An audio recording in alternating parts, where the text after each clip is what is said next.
Her parents sold her because of infertility, until a lonely lumberjack with 4 children took her in. She's pretty, but she can't bear children. What good is she, a barren tree? Please, Pa, please, don't. Mabel's voice trembled as her father shoved her forward, making her stumble into the dusty center of the market square.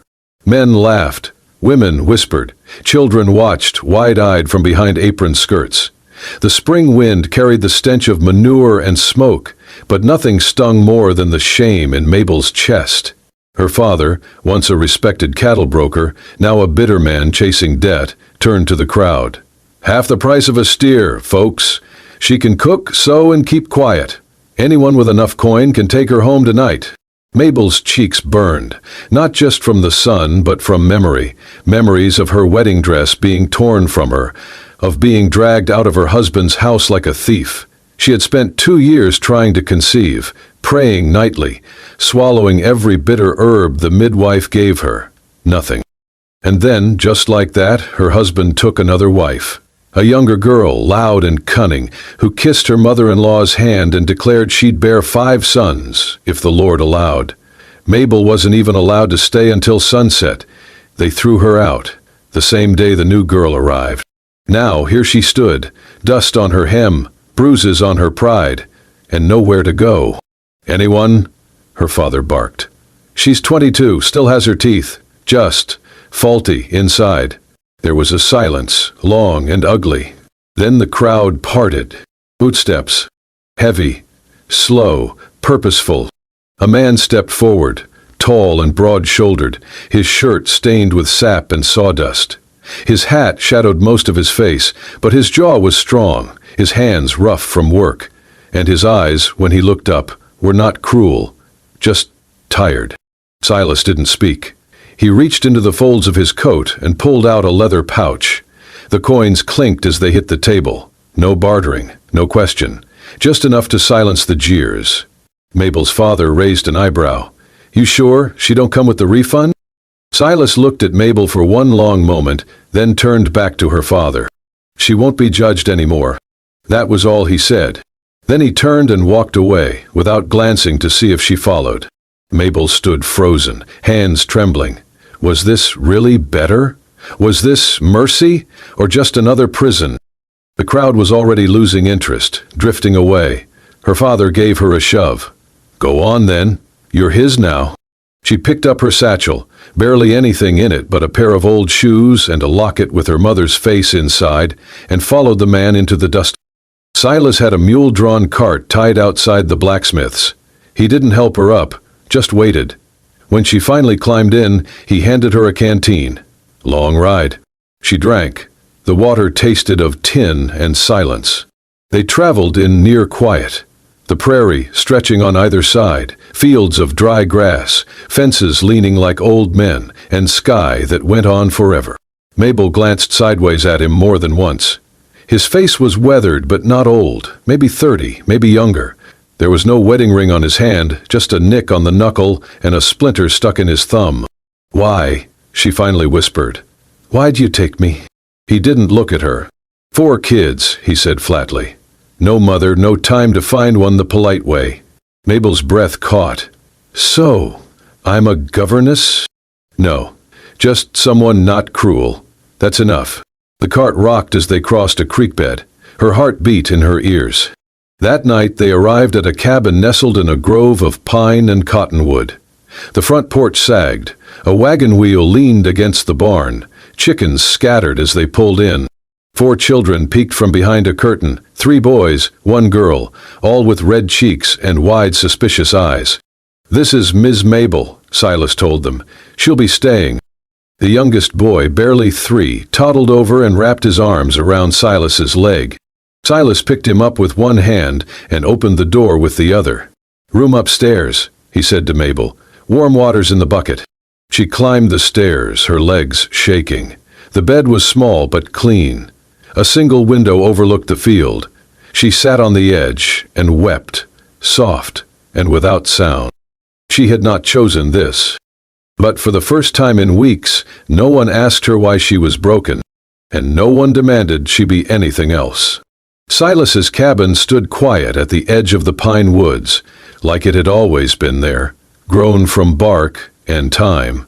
The roof was patched with tarred hides, the porch creaked under every step, and there was no front door, only a blanket nailed over the frame to keep the wind out.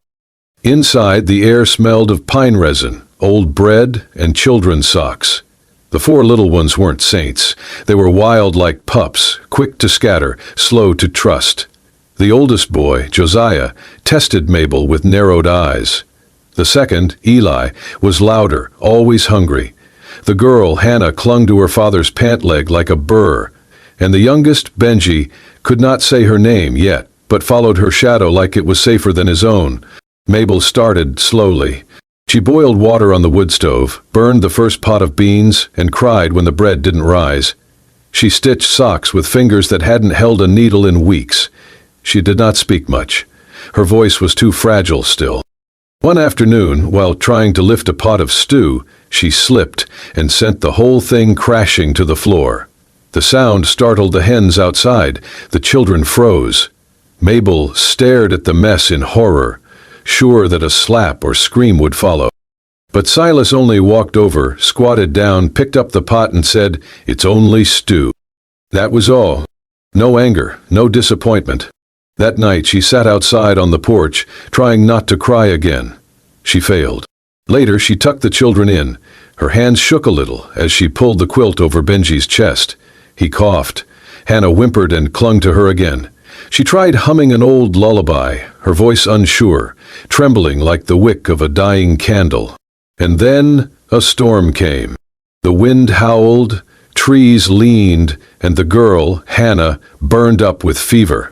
Silas, who could swing an axe with one hand, stared helplessly at the child, unsure what to do. Mabel moved fast. She boiled willow bark, crushed mint leaves, bathed the girl's forehead in cool cloths, murmuring gently through the night. Her hands never stopped moving, not once. She did not sleep. When dawn broke, the girl's fever had broken too. Hannah opened her eyes and mumbled something about pancakes. Silas stood in the doorway, arms folded, saying nothing, but his jaw slackened, his shoulders dropped. He looked at Mabel like she had done something holy. Mabel, bleary-eyed and too tired to smile, only nodded. That morning, after she got the children dressed, she came downstairs and saw a kettle on the stove. Steam curled from the spout. A mug waited beside it, and on the table lay a small note in stiff, uneven handwriting. "Thank you," she smiled again. No name, no signature, but Mabel felt her throat tighten. She sat on the worn bench, holding the mug in both hands. The tea was strong and bitter with pine, but it warmed her chest. She looked toward the woods beyond the window. Something was changing. Not fast, not loud, but real. She had been tossed away, like broken furniture, sold like livestock, measured by a womb that refused to bloom. But here, in this lopsided cabin with no front door, someone saw her hands, her effort, her care, not her failure. That afternoon, Benji toddled up, lifted his arms and said one word clear as sunrise. "Mabel." And for the first time in weeks, she smiled back, not because she had to, but because she wanted to. Spring crept slowly into the pines, softening the frostbite that had gripped the land. Mabel no longer cried at night. Her fingers grew steady again, her voice firmer. She started teaching the children letters using charcoal on worn planks, helped them learn their names and hum simple songs. She showed Hannah how to tie a ribbon in her hair and stitched matching scarves from old feed sacks for each of them. They called her Miss May. She never corrected them. But even as the days warmed, fear remained under her ribs like a bruise not yet healed. One afternoon, Silas asked if she could ride with him into town to pick up salt and tin nails.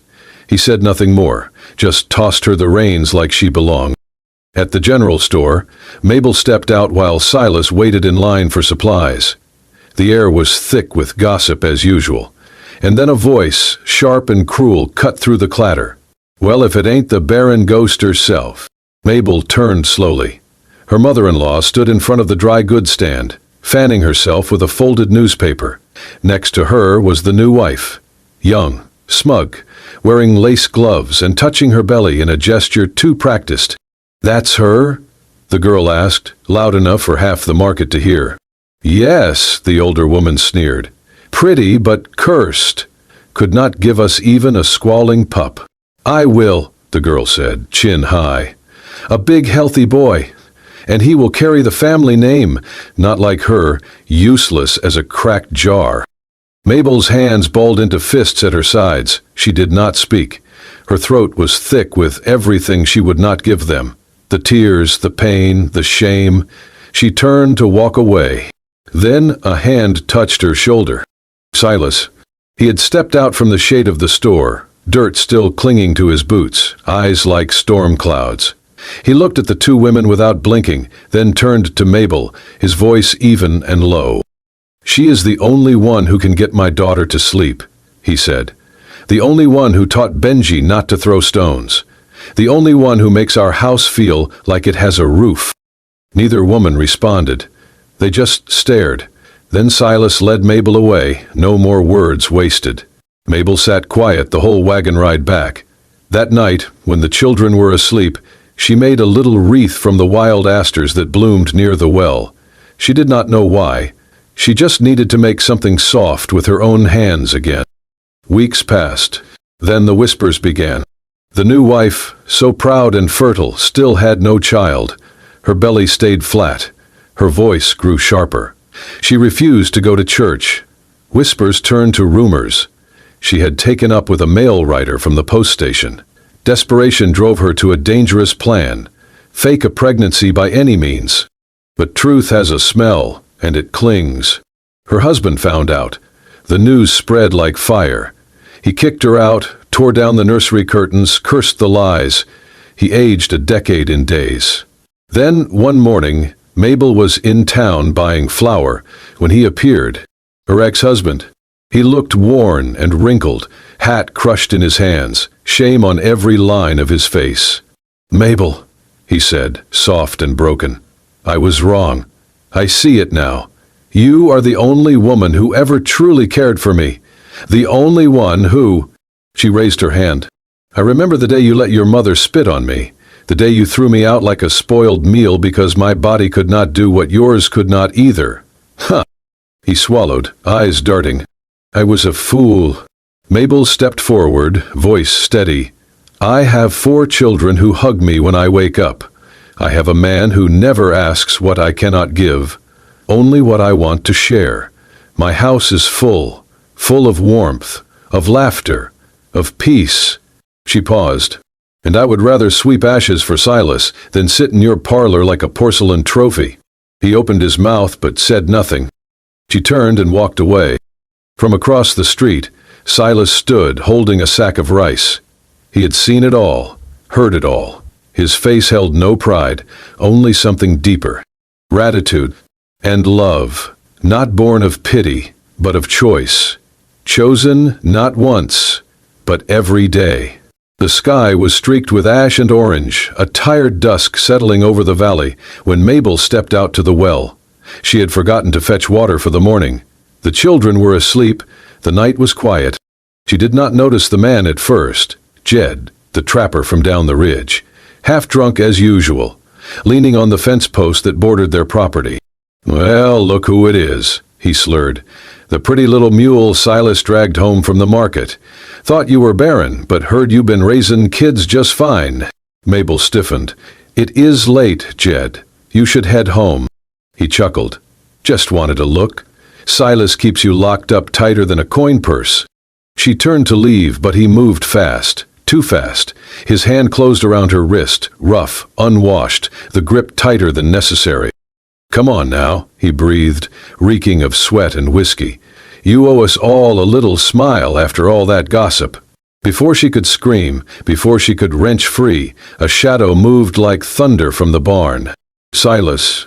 He was there in an instant. No words, no warning. One punch, clean, fast, straight to Jed's jaw. The man crumpled like wet canvas to the dirt. For a moment, all was still. Even the wind seemed to stop. Silas stood over him, chest heaving. Blood trickled from his knuckles. Mabel stared, heart pounding, but not from fear. She had never seen Silas raise his voice, let alone his hand. Jed groaned on the ground, but Silas did not look at him. He turned to Mabel instead, eyes dark and wild. "You all right?" he asked, voice low. She nodded, but her eyes were glassy. Her hands trembled. "I'm sorry," she whispered, though she was not sure why. Silas stepped closer, untying the red kerchief from his neck. Gently he reached for her hand, the one Jed had grabbed, and wrapped the cloth around her wrist. "No one touches you," he said. "Not unless I say." His voice was not angry, just firm, final. Then he looked at his own hand, bruised, bleeding, and shook his head. "Damn fool," he muttered, more to himself than her. Back inside, Mabel washed his knuckles. She used boiled water and a clean scrap of muslin. The room was silent but full, of tension, of something unnamed. "You did not have to," she said quietly. He would have left. Silas looked at her, eyes softening. "He should not have grabbed you." She dabbed at the blood. "Still, you do not even like fighting." "I like less seeing someone hurt you." She blinked hard, breath catching. "I cried," she admitted.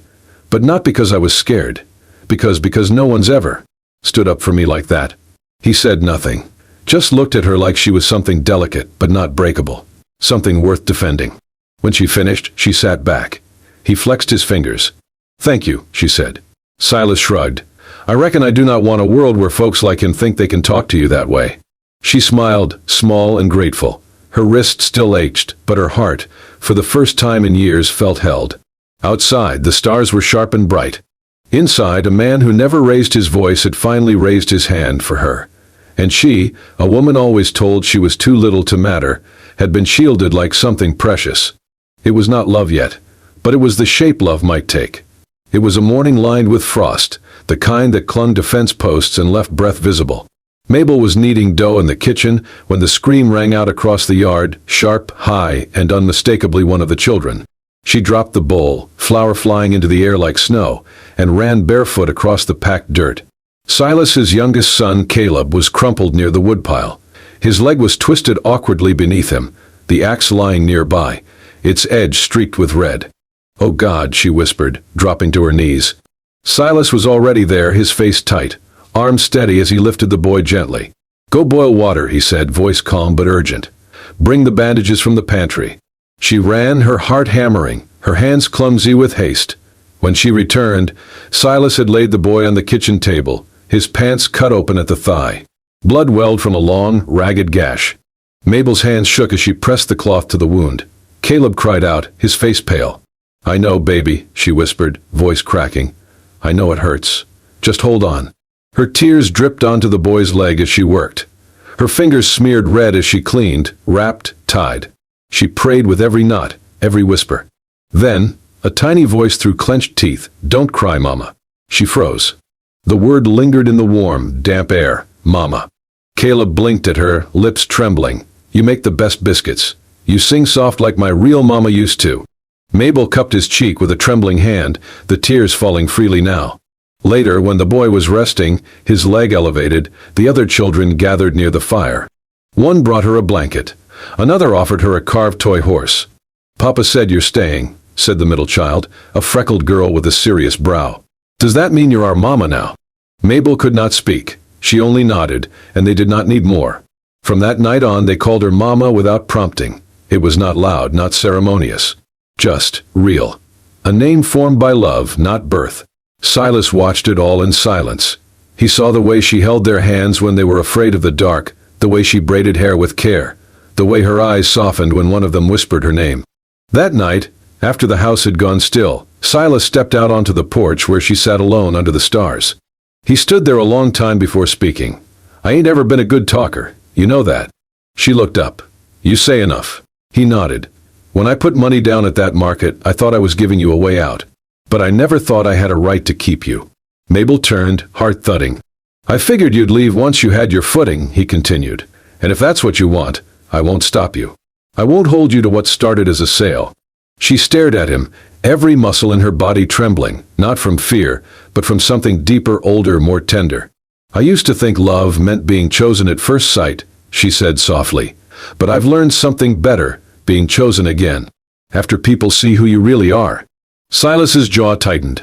"If you're not sending me away," she added, "then I'm not going." The porch creaked beneath her as she stepped toward him, took his calloused hand. "I may not have made these children," she said, "but they made me something I thought I'd never be. And you let me be that without demanding anything in return." He looked at her then, not with desire, not with guilt, but with awe, like she was the one who had rescued him. "I just wanted you safe," he said. "And now I want more than safe," she replied. He pulled her gently into his arms, not as a man claiming a prize, but as a man who had been given a second chance, and was wise enough to hold it gently. Inside, the fire crackled low. Outside, frost crept across the ground. But in between them, warmth grew, a quiet promise built not on blood, but on belonging. The morning sun filtered through the pine trees, golden and soft, as Mabel walked hand in hand with the oldest of Silas's children down the dirt path that led to the one-room schoolhouse. His hand was small but firm in hers, warm with trust. He was 10, bright-eyed, with a defiant smirk that often made her want to both scold and kiss his forehead. Today, though, he was quiet, maybe nervous. He clutched his reader book like it was a life raft. When they reached the little building, the teacher, a tall, lean man with spectacles too large for his nose, welcomed them inside. "We're just catching up on paperwork," he said politely, flipping through some forms. "I just need to finalize the birth registry, Mom." Mabel nodded, smoothing the boy's collar. "What's your full name, son?" the teacher asked. The boy straightened. "Thomas Jennings." "And your mother's name?" There was a pause. The teacher's pen hovered. Mabel's breath caught. Thomas looked up at her, then back at the teacher, his voice clear and sure. "Mabel Silas." She blinked. Her heart felt like it had been caught mid-beat. "Is that your mother's married name?" the teacher asked, slightly confused. Thomas nodded with a seriousness too old for his age. "That's what we call her." The teacher, perhaps used to complexities in frontier families, simply wrote it down and smiled. "Very well, Mabel Silas it is." Mabel felt the sting behind her eyes long after they stepped back outside. She had worn many names in her life. Mabel Barnes, daughter of a man who sold her. Mabel Jennings, wife to a man who rejected her womb before her heart. Mabel Nothing, whispered behind her back in the market. But this name had not been given by law or man. It had been spoken by a child with no reason to lie, no need to flatter. Just truth. When they returned to the cabin, the smell of smoke and pine welcomed them. Silas was at the table, carving something small, a bird maybe. He looked up at her with a soft grunt. "The boy do all right." "He did more than all right," she whispered. Later that evening, as she folded laundry by the fireplace, Silas came over and set something beside her. It was a leather-bound notebook, its pages clean and untouched. He sat down beside her, hands resting on his knees. "I don't got much to offer that ain't covered in sap or dirt," he said slowly, "but I figure, if anyone earned a fresh page, it's you." She opened the book, ran her fingers over the first page. Blank, ready. "I used to dream of starting over," she said, "but I never thought I'd get to write the story myself." Silas nodded. "You write what you want, or nothing. It's yours." She looked at him. "Will you read it?" "Only if you let me." She turned back to the page, held the pen like it was a promise. And slowly, with deliberate strokes, she wrote, "Today is the first day I was loved without having to give birth to anyone." She did not look up as she wrote it. She did not need to, because the warmth at her side, the quiet trust in the cabin, the way Thomas had said her name, all of it was real. When she finished, Silas gently took the pen from her fingers and set it down. He leaned forward, pressing his forehead softly against hers. "Thank you," he murmured. "For what?" "For staying long enough for us to love you right." And in that quiet, fire-warmed room, the woman once sold for less than a cow was reborn, not through law or marriage, but through something deeper, something true. The heat settled over the land like a curse. Rain had not touched the soil in over 7 weeks. The once green edges of Cross Hollow were now brittle and cracked, as if the ground itself had forgotten how to breathe. Trees leaned in silence. The creek behind the house, once lively with frogs and laughter, had thinned to a muddy trickle. Crops withered under the relentless sun. The corn died first, then the beans. Silas did not say much, but his shoulders carried more weight with each passing day. He worked longer, ate less, and came home with dirt in his hair and defeat in his eyes. Mabel watched the children count potatoes like marbles. She heard their stomachs growl at night, though none complained. Even the youngest had learned to be brave when there was nothing left to cry over. But Mabel would not accept silence, not now. She woke before dawn and filled every bucket, pot, and wash basin with water from the deepest well. Then she pulled a scarf over her hair, wrapped her hands in cloth, and marched toward the dead garden. She dug, even when the earth was hard as stone. She broke the dirt open, turned it over, made room for roots, even where life seemed unwelcome. The other workers watched her. Some shook their heads. A few offered to help, but she refused. This was her fight. Every morning she watered the patch. Every evening she checked the soil. When the leaves sagged, she sang old lullabies as she poured water gently at their base. One afternoon, Silas stumbled through the door, face pale, knees buckling. She caught him before he hit the ground. Just tired, he rasped, waving her off. But she felt the heat on his skin. He burned with fever for 2 nights. Mabel stayed beside him, wiping sweat from his brow, spooning broth into his mouth between fits of coughing.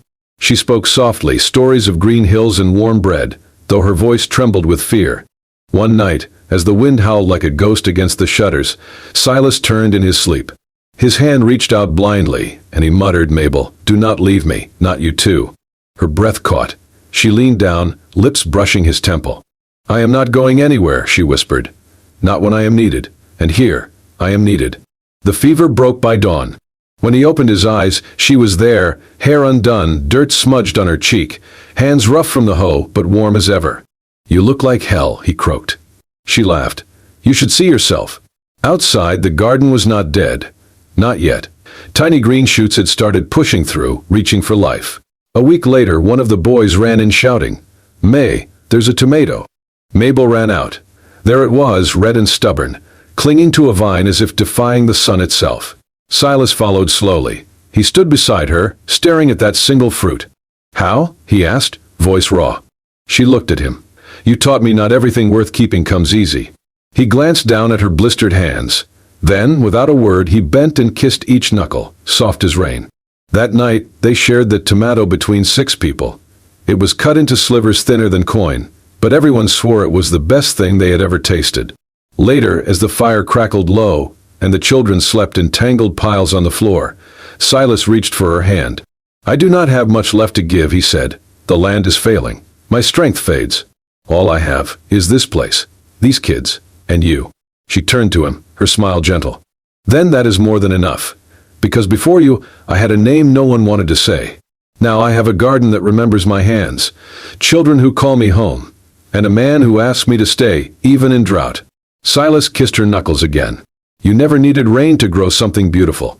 And outside, under a sky still waiting to forgive, the garden breathed. Alive, still trying. Just like her. Years passed, but the wind on the hill never changed.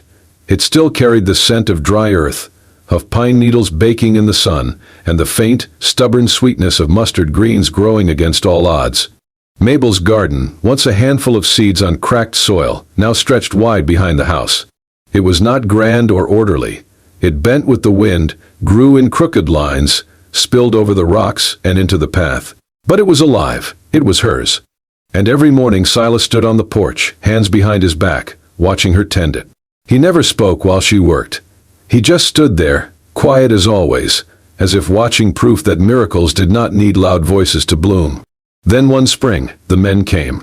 Government men in clean boots and dustless hats, holding maps and promises. "There will be a railroad," one said, "right through this hill. We will pay good money." Mabel stood silent beside Silas, fingers curled under her apron. "Think of what you could give your children," the man added. "A real home, not just land and stories." Silas looked past them, past the papers and suits and easy smiles to the garden beyond. The plants swayed gently in the breeze. He saw the fence he had built with his own hands. The swing Mabel had hung from the oak tree. The stones marking where the dog had been buried. The carved bench where they had sat that first hard winter. Everything that had ever truly belonged to him stood right there. "No," he said simply. They tried again, but he raised a hand. "I am not moving. This land is not for sale." Later that evening, he and Mabel hammered a wooden sign at the edge of the road. It read, "Not for sale. Someone was once allowed to stay here. That is enough." The news spread through the town. Some mocked him. Others nodded quietly, understanding more than they said. Years went by. Their children married, brought home grandchildren. The house filled with noise and bread baking, and the clatter of small feet. Life carved itself into the hill like roots, deep, steady, unseen from afar, but unshakable. And the garden never died. Even in drought it came back. Not just mustard greens anymore, but beans, corn, onions, sunflowers tall enough to hide behind. One crisp fall afternoon, a grandson asked Silas, "Grandpa, why do you never call it just Mabel's garden?" Silas walked the boy to the gate and pointed to the archway above it. There, carved carefully into the wood, were the words, "She did not bear my blood, but she gave birth to the rest of my life." The boy blinked. "You mean she gave you a new start?" Silas smiled. "She gave me everything. When Mabel passed, they buried her at the foot of the garden, under the same tree where she had once hung wind chimes. On the stone, Silas etched one line by hand. Here grew everything she was never given, and all that she gave anyway. He sat beside that grave every morning, until one day he did not come out. They buried him beside her, beneath the whispering tree. The garden never stopped growing. And long after the railroad curved around the hill, long after the suits forgot why they came, travelers would still pass the old fence and read the sign, "Not for sale." Because sometimes a place remembers those who refuse to leave. Sometimes dry hills bloom for the ones who chose love when no one else did. If this story touched something quiet and true inside your heart, the way Mabel's garden bloomed where no one believed it could, then you are in the right place. At Wild West Love Stories, we bring you more than just romance. We bring you grit, sacrifice, and the kind of love that rises from dust and stays through drought. Stories like Mabel and Silas's remind us that even the most forgotten hills can hold the deepest roots. If you want more tales of devotion, defiance, and hard-earned hope, make sure to like, subscribe, and ring that bell so you never miss a single ride into the untamed heart of the American frontier. Because out here, love is never easy, but it is always worth it.